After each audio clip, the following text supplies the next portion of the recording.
You're listening to episode number 86 of the Keto Diet Podcast. Today we're chatting about the foods to avoid when you're on a grocery budget, keto non-essentials to hit your grocery budget, how to merge keto with AIP protocols, and so much more. The show notes and full transcript for today's episode can be found at healthfulpursuit.com/podcast/E86. And I got two cool things for you.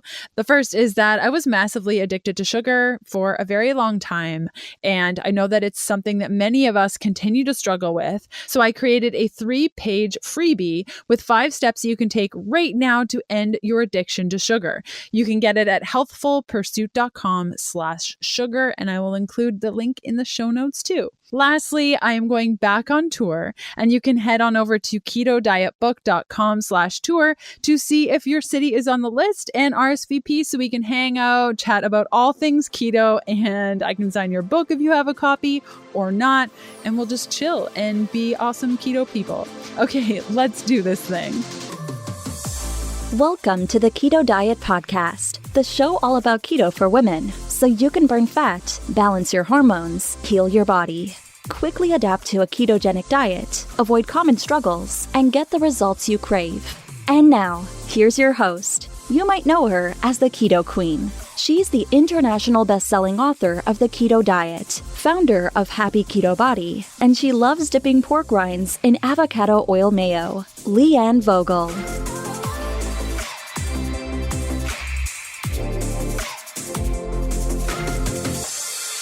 The podcast is sponsored by the following awesome brands. Can't find the links? Just check out the show notes of today's episode. First up is Perfect Keto MCT oil powder. Now, MCT stands for medium chain triglycerides, which are sent directly to the liver to be used for either instant energy or turned into ketones. Now, if you've used MCT oil, you know that it spills and gets everywhere. It's kind of a hot mess. You can't put it in styrofoam, otherwise it'll completely eat up your cup. There are just a lot of issues with MCT oil, specifically because you want to travel with it and you just can't. That's what I found. And so I switched over to MCT oil powder and I've never looked back. I love this stuff. It's so great. It's not messy. And with the Perfect Keto brand, you don't have to worry about any added fillers, junk, or things that are going to spike your blood sugar. I just enjoy adding it to coffee, tea, smoothies, just about anything. You can use the coupon code HEALTHFUL, all in caps, no spaces, for 15% off at perfectketo.com/Leanne. Next up is Paleo Valley. I've been eating their new turkey sticks like crazy. Each stick has 1 billion probiotic CFUs. They're gluten-free, soy-free, dairy-free, 0 grams of sugar. And it's nice knowing that I'm eating a snack that's actually contributing to my gut health and it's not just meat. And there's nothing wrong with just meat, but if I can kill 2 birds with 1 stone, I hate that saying, but it works here. Then why wouldn't I? Eating high quality meat and also contributing to my overall gut health. You can grab 20% off their fermented stick snacks by going to paleovalley.com/keto. Last up is Thrive Market. Now, Thrive Market is only available in the US and they really make grocery shopping easy. All of my favorite brands are there for upwards of 30% off what you would see on Amazon and way more if you compare it to Whole Foods prices. And you can get $20 off your first 3 boxes of groceries plus free shipping and a 30-day trial by using Thrive Market. That's a total of $60 in savings, equivalent of 3 tubs of collagen or over 4 3-pound bags of cacao butter, or get this, a half-year supply of free digestive enzymes, all for switching to Thrive Market for your online grocery needs. You can head on over to thrivemarket.com/keto to get your instant 60% off, free shipping, and a free 30-day membership. This offer is only available to new Thrive Market customers only. Today's guest is Cristina Curp. She's a creative mind behind The Castaway Kitchen, a blog dedicated to delicious foods and healing diets for everyone, no matter their budget. In the last few years, through self-experimentation and dedication, Cristina has healed her body from leaky gut and lost over 60 pounds, putting her autoimmune disease in remission while minding the budget of her family of 3 and living on a military base in Hawaii. Cristina holds a BA in anthropology from Florida International University and has over 6 years of commercial kitchen experience using her restaurant chef skills and love for food. She now creates recipes to help others find health and happiness through keto, paleo, and AIP lifestyles without spending a lot of money. Cristina has a cookbook coming out July 17th called Made Whole. Over 145 dairy, nut, and nightshade-free recipes, many of which are AIP-friendly, coconut-free, egg-free, paleo, and budget-friendly. Hey, Cristina, how's it going? Hi, I'm good, and you, Leanne? I'm so good. Thanks for coming on the show. Thank you for having me. Of course. And for listeners that may not be familiar with your work, why don't you start off by telling us a little bit about you? Thanks. So I am Cristina. I'm Miami native, born and raised, Cuban. My parents are Cuban, so first generation American. And I was a restaurant chef for a few years, not by schooling. I majored in sociology and anthropology, but I was always a foodie and I love to cook, and my mom owns a restaurant, and somewhere in my 20s I ended up working for her, and I was really good at it. So I kind of just stayed in the restaurant business. For about 8 years, I worked at a food truck in San Diego and pop-up dinners and catering, and I always loved to cook from scratch and organic, and I was vegan for a while. But 2 years after I had my son, I was so miserable, and I was so overweight. Doesn't matter what I did. I have autoimmune issues, which were out of control. I was fatigued. I was swollen, and I was 29 years old, and just I'm shambles. And I kind of said enough, and I started to change my diet. And that was 3 years ago. And through several Whole30s, the autoimmune protocol, going keto, I'm really big on elimination diet, especially when you have as many issues as I do. And I've been able to reverse autoimmune disease, lose a ton of weight, just turn my life around through diet and lifestyle changes. And it's interesting how it kind of all compounds. You change your diet, and then you start working out a little bit more, and then you practice more self-love stuff, and then it kind of just snowballs into this, I don't know, rebirth, I feel. And I'm so passionate about it that I took my cooking skills online, and so I blog, and this is what I do now. So I have a food blog, and yeah, I just share my journey and my recipes that got me healthy with everyone else, and share I guess I'm really big on telling people you have to figure out what works for you, because we're each so unique. So it's all about the N1 experiment and motivation. Completely. And what does keto mean to you? I always like to ask our guests that, because everyone answers it a little bit different. But what does keto mean to you? So I was interested. I was just talking about this yesterday, because I came from the paleo background. When I first changed my life, I started through a Whole30, stayed paleo, did the autoimmune protocol, and then I started when I started tweaking, because it kind of was it wasn't enough, I guess. I was okay, I know I can feel better. I know I can do better. And I found my way to keto through Mark Sisson's work and Rob Wolf. So for me, I was low-carb paleo. And I'll tell you that my jump from low-carb paleo to keto, there was a transition. So for me, keto meant eliminating all sugars. I learned I'm severely insulin resistant. So for me, it meant keto is low-carb, in the sense of no butter, even with my squashes, I don't really do fruit unless it's berries. And I don't know, I think I just kind of replaced the carbs that were in my diet with fat and protein instead. So for me, keto means a really clean, high fat diet that, I don't know, fuels me. I have an energy and a satiety that I've never experienced before with anything else. That's so great. And I just love asking that question, because everyone says something a little bit different. And it's really cool to see that keto can mean so many different things to so many different people. So I really like that.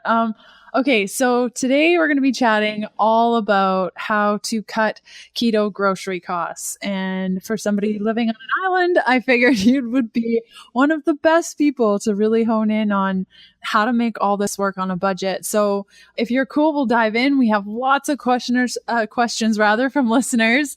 And first off, I would love to ask, what are your favorite keto budget-friendly staples? What can you not live without? Okay, so I used to be a breast only girl in another life, white meat only, but boneless, skinless chicken thighs are so affordable. They're half the price of of chicken thighs. Of chicken breast. When you're buying chicken products. So I learned to love the chicken thigh. And ground beef. Ground beef is another one, 85% lean, and the one that's 15% fat. it's crazy because these two proteins are always substantially cheaper than other options, and they're delicious. And especially on keto, they're great because they're higher fat proteins. So those are two staples in my house. Like we do a lot of ground beef and we do a lot of chicken thighs, especially because I like to buy grass-fed and organic or pastured. I can get this stuff for like $5, $6 a pound, whereas other cuts are going to be $8, $9, $10 a pound. And as far as vegetables go, broccoli, lettuce, cabbage. Like cabbage is always really cheap and it's so good for you and it's so versatile. So those are super staples. I do like canned coconut milk, which you can get for the most part pretty cheap. Like Whole Foods now has like the Amazon prices, which makes a big difference because you can get some good quality items. Like their canned coconut milk right now is like $1.50 for the organic kind, and it's really good. Frozen veggies are a lifesaver, and they tend to always be cheap, even the frozen options. Buying whole chickens is a really good way to save money because you get like more per pound. Plus, you can save the bones to make your own broth. What's my other one? And coconut oil. Coconut oil for me is like the most versatile fat. If you can't keep in stock several types of fats, have coconut oil on hand. You can cook high heat with it. You can put it in your coffee. You can bake with it. You can do all the things with coconut oil. So those are my essentials. I love it. And where do you typically shop? Like you mentioned Whole Foods. Do you shop sometimes online or do you frequent like farmers markets or what's your jam? I shop around. I learned when we moved to Hawaii. So to give people a little background, like food costs and living costs in general here, like rival cities like New York and San Francisco, it's extremely expensive. And even stores at like Safeway, like the Kroger stores, are ridiculously expensive. So I shop. I'm military, so we have a commissary, which is like an on-base grocery store, which has what a regular grocery store would have, nothing really special. And I shop what I can there because it'll always be the cheapest. But then I do Costco. I like once a month or once every 2 months, I like to go to Costco because I can get bulk items. The trick with Costco, though, is not being swayed by like all the fun stuff they have. Like, just stick to the necessities. And I do farmers markets. But I feel like out here, they're not as cheap as other places. Like when I lived in San Diego, if you went to the farmer's market in the afternoon right before they were closing, you could buy like 2 weeks worth of vegetables for $20. Out here, it's not as cheap. So I shop where I do like some things at Whole Foods, the things that are cheaper, which honestly with the Amazon prices in Hawaii, at least I can get grass-fed ground beef cheaper at Whole Foods than I can on base, which is crazy to me. So I've learned to kind of follow the deals. Eggs are cheaper here, meat's cheaper here, I can get frozen veggies cheaper here. But I go to 2 or 3 stores. Wow, that's commitment. That's amazing. And how does organic and non-GMO fit into that? Is that important to you? Do you find it difficult to find, or what's your feel? I have to prioritize. So in a perfect world, I could afford all organic produce, all organic protein, all pastured eggs all the time. That's just not our reality. Especially like when we moved to Hawaii, which 3 years ago, I had been a stay-at-home mom for 2 years. So we were a single income military family. All of a sudden I'm living in Hawaii. Like, what?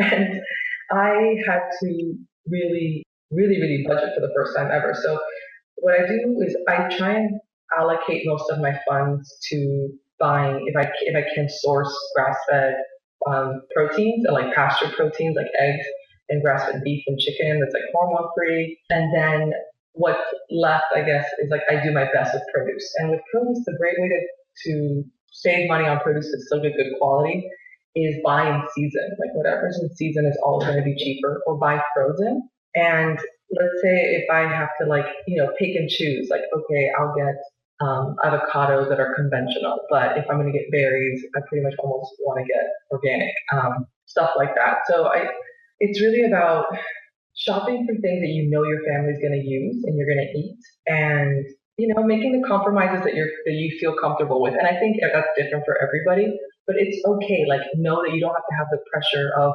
buying the perfectly, local, sustainable, grass-fed all the time. Like, I wish I could afford the really good eggs all the time, but sometimes I just buy the ones that are on sale because I need eggs and I can't pay $10 for them. Yeah, I totally agree. Sometimes those eggs are just ridiculous. And also too, you have to be so careful because sometimes it says organic eggs and you're like, you forget to look for the free range and then you spend like $8 on the eggs and you come home and the yolks are like pale yellow and you're like, shoot, I've been duped again. I know. It's so crazy because so there's this one brand of eggs out here. Like you never know with eggs, it's so shady. You're right, like the packaging. And besides, like you never know what they're feeding the chickens anyway. So even organic eggs, like or even organic or pastured chickens can still be getting soy and corn feed. Like a lot of egg farmers don't even they don't disclose what they're feeding their chickens. So like, if you have like a really severe soy or corn allergy, that's when you really have to okay, spend the money, I guess. But luckily, we haven't in my family. Like even through my AIP stuff, like I've been able to reintroduce eggs, and none of us have sensitivities to them, thank goodness. But I agree, like it's all about making the compromises that you're comfortable with, the things that you do well with. So for me, I know I don't do well, like protein, chicken, pork especially, like has to be organic. Conventional beef kills me. And I know this because I tried, like there were times where things were really tight and I was just buying the beef at the commissary on base, which who knows where the military sources of stuff.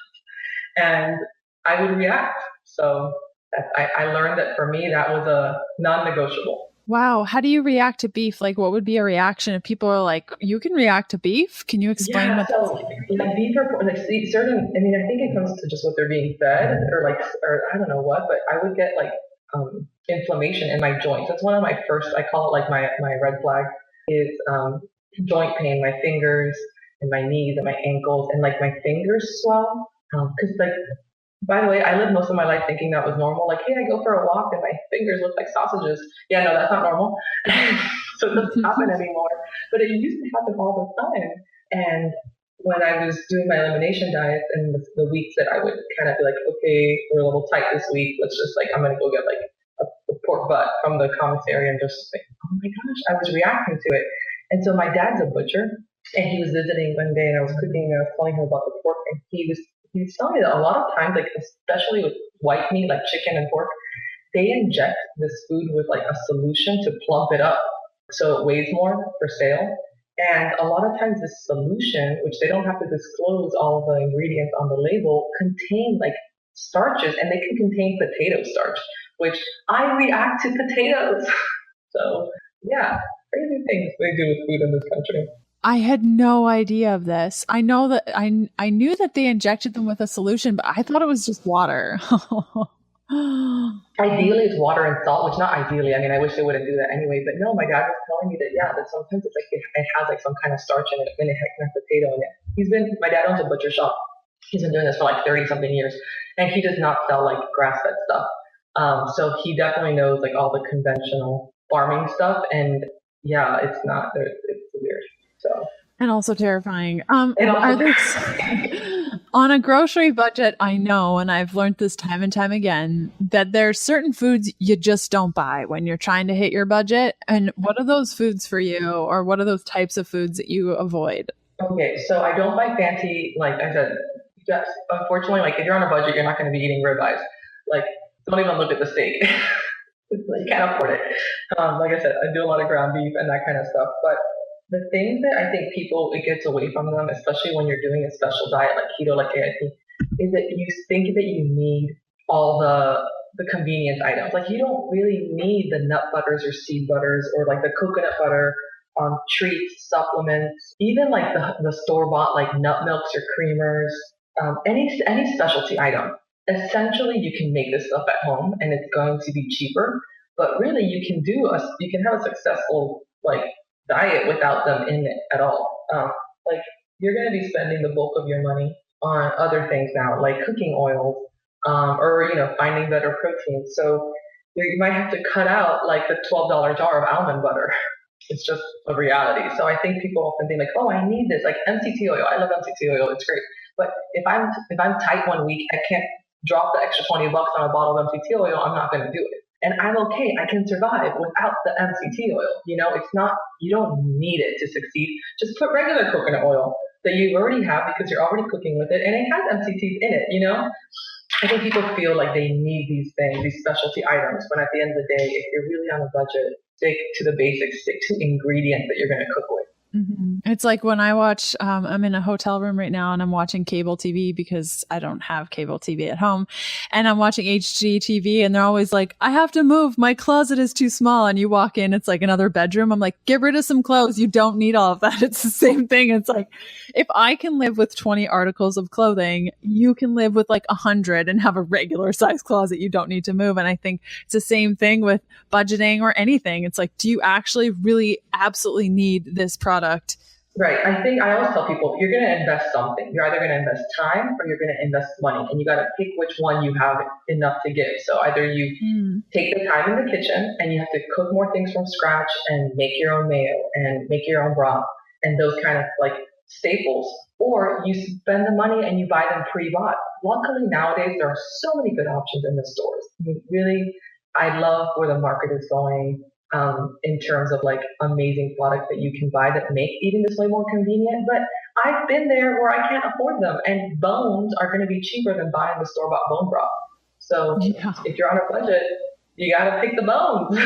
Yeah, totally. And maybe be picksy choosy. If you hate the smell of cooking bone broth, buy a bone broth, but make your own avocado oil mayo, because that stuff is like $11 a little jar. And so being choosy. Yeah, I love that. Okay. Speaking about time and investing time, do you use coupons at all? And how do you navigate that? I do. I mean, unfortunately, coupons aren't something that like become available for health food items. You know, just the way that I guess the cookie crumbled, like you rarely ever see coupons for like steak. But every now and then, especially when you walk around the store, like the kind of coupons that are like hanging off the shelf, like next to the item. If you keep your eyes peeled, sometimes you'll get them on eggs, like Nellie's free range eggs, which is like the brand of free range eggs they have on base, which are actually pretty good. Every now and then they'll have like $1 off coupon, and let me tell you, that's the week that I buy like 6 dozen eggs. I hoard them. They also like random things that you'd never think would have coupons, like frozen shrimp or butter. Like Kerrygold sometimes has like coupons going on at the store, and like ghee. I can't really do butter, but I can do ghee sometimes. But buying a jar of ghee is like you have to drop a liver for that stuff. So I make my own. And so when Kerrygold's on sale, that's the kind of thing. So I don't have like coupons that I cut out ahead of time, but when I'm at the store, I keep my eyes peeled for those kind of deals on products that I would otherwise maybe skip because they're a little, but I'm like, hey, it's like, there was like Ultra Eco chocolate last week at Whole Foods had $1 off coupon. So what? I got a few. Yes, oh my gosh. I would have bought the whole box. I know, I was like, give me these. But then blow the budget. Okay. And do you find, since going keto, I know that I sure did, that we were spending the same amount of money on groceries, but we were able to buy more high quality things because we just weren't eating as much food. So like instead of eating 6 times a day, now I eat 1 to 2 times a day. And so I'm just not eating as much volume. Therefore I can spend a lot more money on high quality foods, but we're eating less. Do you find it's kind of evened out that way as well? Oh my gosh, absolutely. Incredible. First of all, we eat a lot. Like my family and I, like my husband is an avid cyclist, and he's not keto, but he eats what I eat and then like plus a bowl, like whatever he wants, like rice or something. So, but I eat a lot less now, but like, let's say my 1 or 2 meals a day are on the bigger side. I'm really active, and I remember when I was paleo, oh my gosh, the amount of food I would go through. Like I could eat, like you said, 3 meals plus snacks a day. And these were not cheap meals. It was like eggs and bacon and avocado or this. Now I have coffee and like 1 or 2 meals. And I absolutely noticed a huge difference. Like I would buy the same amount of food, but it would last way longer. So yeah, yay for keto. Definitely saving money. Completely. Okay, so what about food waste? Are there certain ways that you try to avoid food waste to save on budget? I know that when I moved out on my own, I didn't totally understand that, like, I don't know what I was thinking, but like food didn't go bad and I would spend all this money on groceries and then 2 weeks later have to throw everything out because I didn't use certain things. And it was such a waste of money. And it took me years to figure out that was the major hole in my grocery budget plan. How do you cycle through food, or how do you avoid that waste so that you can stay on budget? So I think because luckily this is where like my restaurant background comes in. I see a lot of people and I get a lot of questions from people like who are scared to eat leftovers. Like they think food goes bad after 2 or 3 days. From my restaurant days, I'm like, I will make food last. Like, if food is properly stored, it can last like a week in the fridge. So I'm also not one of those people that's like, oh my God, germs, like in food. I don't know why food-borne illness doesn't, I've never gotten sick from my own food, so it doesn't scare me. But one, I store my food properly. If you store your food in airtight containers and use clean utensils to serve yourself, that will last a lot longer. I also save everything. I repurpose leftovers. I save veggie scraps to make my bone broth. I make meals like stretch, like, when you make something and there's only like one chicken thigh left or like one scoop of ground beef and you're like, oh, this isn't really enough for a meal. Add crispy eggs to the ground beef, or like roast some cauliflower rice in there and some veggies and you have like fried rice. So I really like, what's another one of my favorite hacks is adding bone broth. If you have any kind of leftovers, make it a soup. And that way it like really stretches the meal all over again. I hate throwing away food, and I think maybe it comes from like my parents and growing up with like Cuban parents who grew up, in Cuba without anything. So that food guilt about when we grew up and we're starving is really ingrained in me. So we don't throw anything away. I will freeze stuff. I will make stretch stuff. I will repurpose stuff. And I will always store my food properly. It really makes a big difference in how long it lasts in the fridge. I'm so happy you mentioned that. That's one of my top tips too, is like, if I notice produce is getting a little bit funky and I know that I won't be able to cook it in time, I just chop it up, freeze it, and wait until I'm making a soup. And then I throw it all in a soup. Yes, and soups that is favors. Yeah, it's the best. And even too, if I notice that, chicken's been sitting in the fridge for 2 days, it's already cooked, and I'm like, oh, I don't even know what to do with it. Also soup, and then I'll freeze it. So yeah, there are lots of options. Okay, so you mentioned AIP, and I want to spend a little bit of time chatting with you about AIP because I know that there are a lot of women listening that are interested in the autoimmune protocol, how to kind of merge that with keto. So maybe we can chat a little bit about what the differences are between classic keto and more of an AIP approach, and why somebody would even want to do that to themselves. I know. Okay, it's a doozy. So first thing I want to clarify. Keto, the way I feel at least, is like a way of life. Like when you go keto, you become a fat burner. This is like for the long haul, right? And keto is something that you can sustain long term. Whereas the autoimmune protocol is, or autoimmune paleo, it's an elimination diet. It is not meant to be a forever diet. It is a doozy, and it's very difficult and can often cause people a lot of stress. So I think when people think or feel that they're going to have to eat like that forever, it can be a deterrent. But remember, the autoimmune protocol is a tool to discover trigger foods or things in your diet that are causing symptoms and inflammation. But you're meant to add other things back in eventually. As an example, I can now eat eggs, I can eat chocolate, I can eat coffee, I can eat cashews. I can't do nightshades. Like I will nightshade, and and that was really a scary thought many years ago. But hey, 3 years nightshade free, feel great. I have hundreds of recipes nightshade free. Once you get used to something, it's like your new normal. So keto is low carb, no sugar. It's meant to pitch into ketosis, get your body burning fat, which can be very anti-inflammatory, as we know. But autoimmune protocol is meant to suss out the trigger foods in your diet. You eliminate eggs, nuts, seeds, seed-based spices, any kind of legume, dairy, anything with really high levels of anti-nutrients, anything that with gut permeability like eggs. And when you omit all these things from your diet, essentially, you no longer have foods that are leaking out of your gut or that are going to make your autoimmune issues react. And so once you're on this elimination diet long enough, the idea is that your symptoms will reduce or get better or disappear altogether. Then you add foods back in one at a time, and then you should know which foods make you react or not by the time you're done adding everything back in. Because I feel like sometimes you don't have to add everything in. You can kind of know. Like it's interesting how people, once they remove something from their diet, they're like, oh yeah, that wasn't doing me any favors. So that's the difference between AIP and keto. Like keto is all about becoming a fat burner, and I guess more about an energy thing, whereas AIP is all about the gut and inflammation and autoimmunity.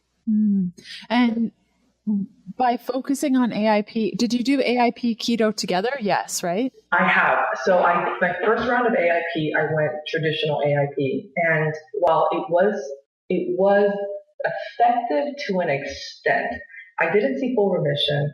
I did see an improvement, but I started correlating flare-ups with carbs. Like I would be like, oh, I had like a bowl of yucca root, and then I would flare up. And that's when I was like, what is happening? Like I thought these foods were compliant. So I was flaring with foods that were AIP compliant. And I started reading about insulin resistance and small intestine bacterial overgrowth and just in general different, issues which would make, starches in my system not be the best option. And that's when I started lowering my carbs and lowering my starches and omitting sugars. It was so crazy that I remember when I was in the elimination diet.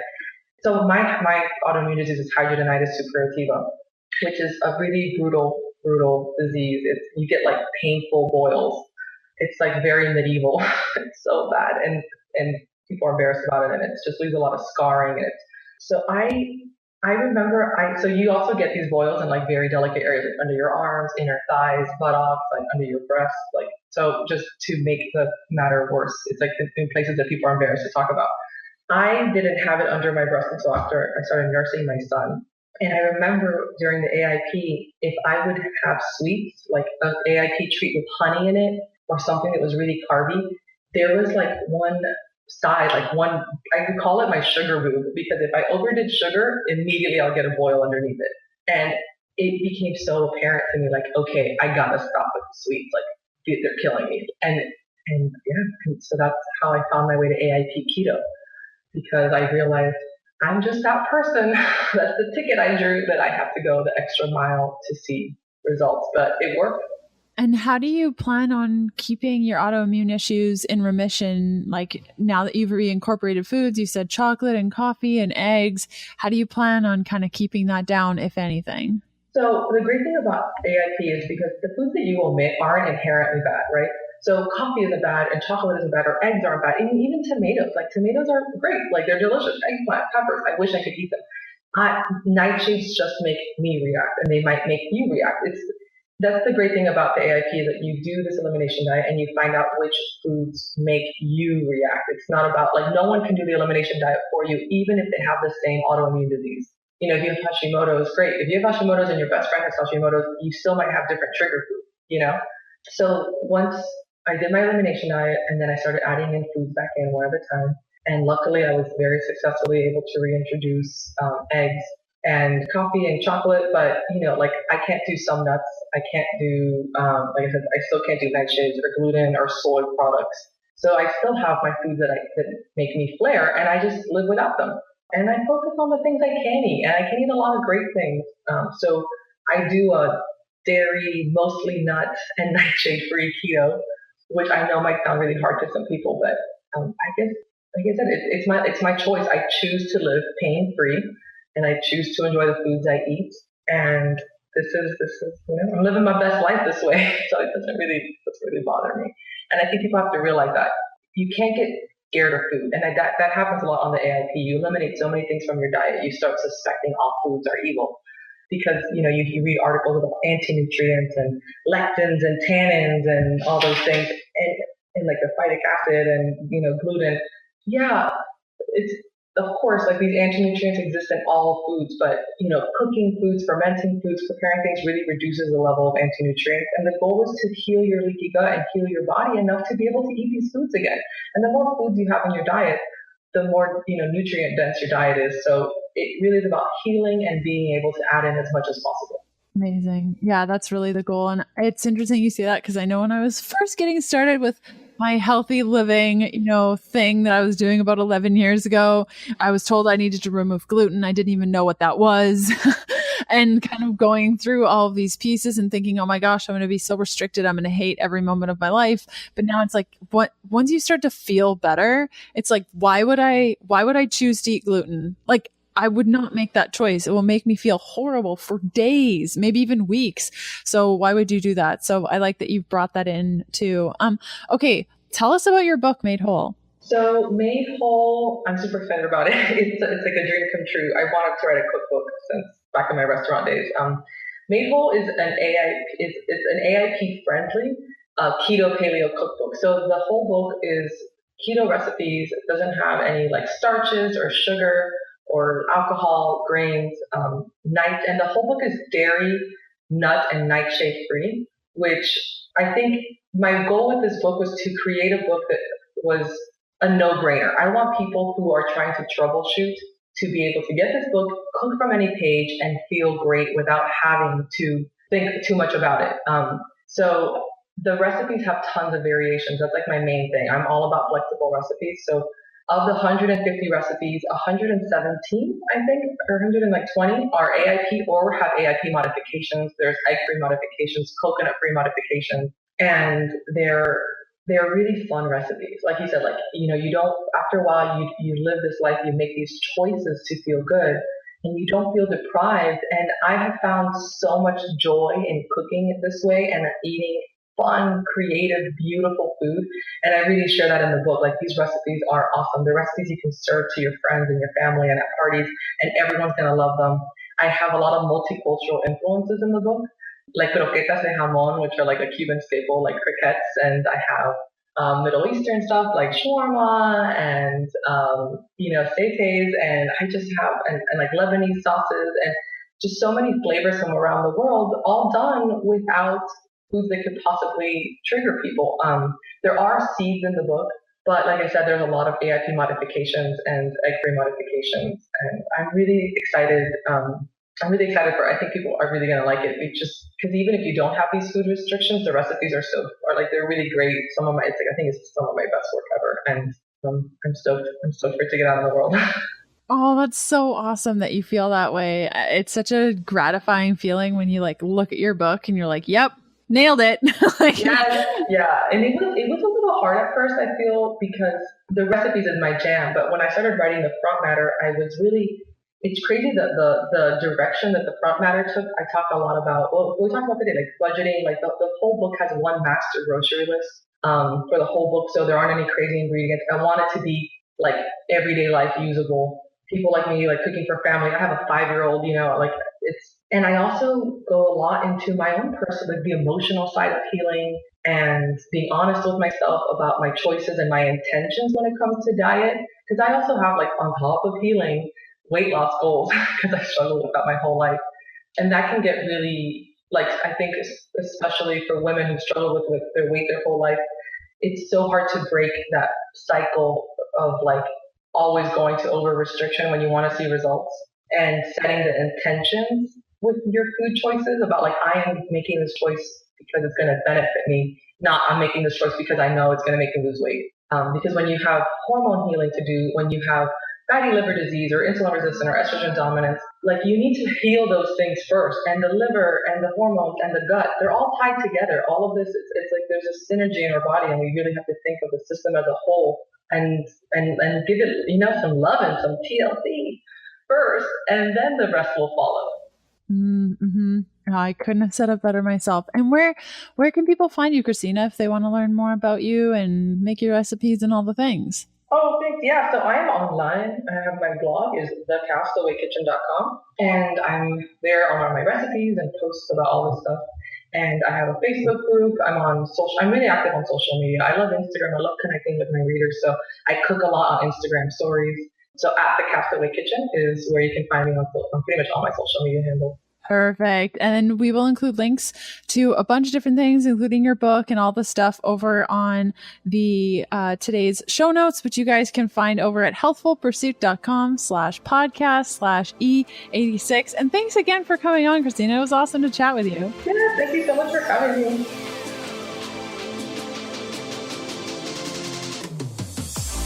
Thanks for listening to the Keto Diet Podcast. Join us again next Sunday to discover more keto for women secrets for your fat-fueled life. The Keto Diet Podcast, including show notes and links, provides information in respect to healthy living, recipes, nutrition, and diet, and is intended for informational purposes only. The information provided is not a substitute for medical advice, diagnosis, or treatment, nor is it to be confused as such. We cannot guarantee that the information provided on the Keto Diet podcasts reflects the most up-to-date medical research. Information is provided without any representations or warranties of any kind. Please consult a qualified physician for medical advice. And always seek the advice of a qualified healthcare provider with any questions you may have regarding your health and nutrition program.